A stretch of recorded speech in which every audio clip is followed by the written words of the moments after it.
And good afternoon. This is a WNY News Now special report powered by Phone Zone. I'm Justin Gould with my colleague Ryan Hedrick in a beautiful day in downtown Jamestown at the site of the National Comedy Center.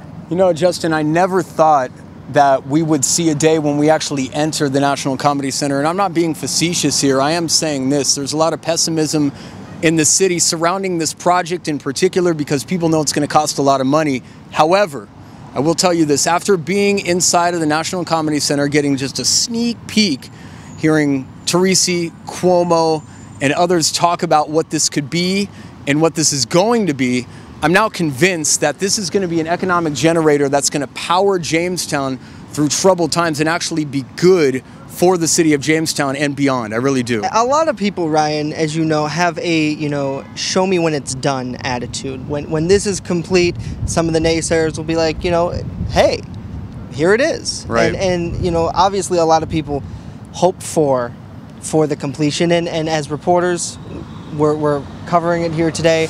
And this morning on Morning News Now, we had great coverage of the pregame and then Governor Cuomo's arrival here at the National Comedy Center with Jamestown Mayor Sam Theresa. Let's take you there. Over the years, there's been good times and not such good times from an economic development standpoint. There have been successes and there have been projects that have hurt this community tremendously. I think that this is probably the best time in my lifetime to be in Jamestown doing development and seeing positive things happen. You know, Justin, interesting to note that really nobody's been through more stuff, more hard times than Sam Theresa. His administration has been plagued in, really no fault of his own, but he's going to get the bad stuff for it. He's going to get the backlash for the bad economy and no jobs and such.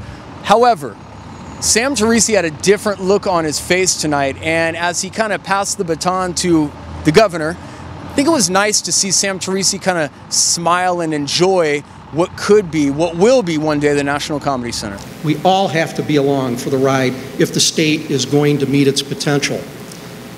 He's shown it with his words, he's shown it with his actions. He's focused state money in Western New York, not just the Buffalo Billion, but right here in Jamestown today. And it's my pleasure and my honor to bring to this podium today a good friend of mine, a good friend of us all, the 56th governor of the great empire state of New York, Andrew Cuomo. Thank you. That was very kind.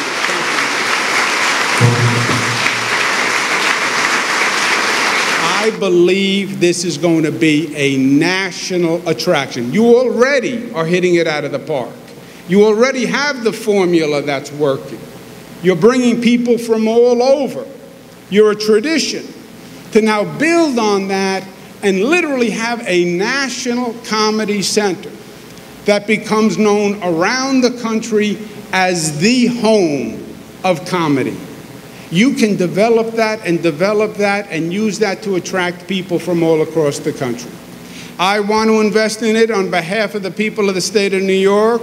That's why we're going to put in $14 million into this complex, and that's why next year we are signing up the first sponsor, a $500,000 commitment to promote the National Comedy Center through the I Love New York campaign to kick it off as a national tour.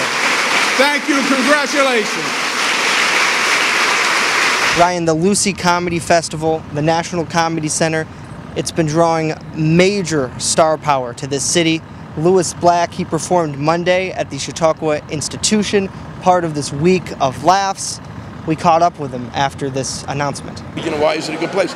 It's equidistant from Buffalo and Cleveland, and there's a train track sitting out there, and that's the thing I keep yelling at everybody.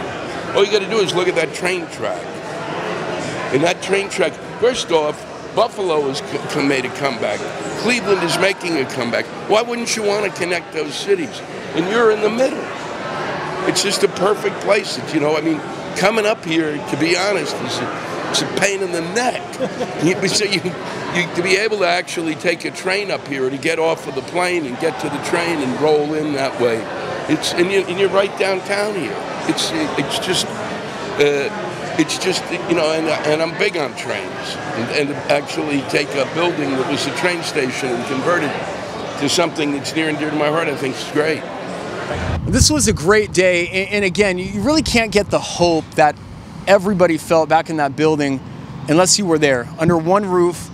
A lot of energy, and I will say this, and we'll have more of a report on it on MNN tomorrow morning, but you know, the $500,000 that Cuomo pledged toward the end of his part of the press conference is not actually going to hurt New York, and we'll have more on that story tomorrow, but we'll talk to an assemblyman who says no, it's not going to hurt. In fact, you should be proud it's being reinvested in your city. And we will look forward that on Morning News Now. Of course, tonight, Gaffigan coverage on WNYNewsNow.com. For my colleague Ryan Hedrick, I'm Justin Gould. This has been a special report powered by Phone Zone on WNY News Now. It's where coverage comes first.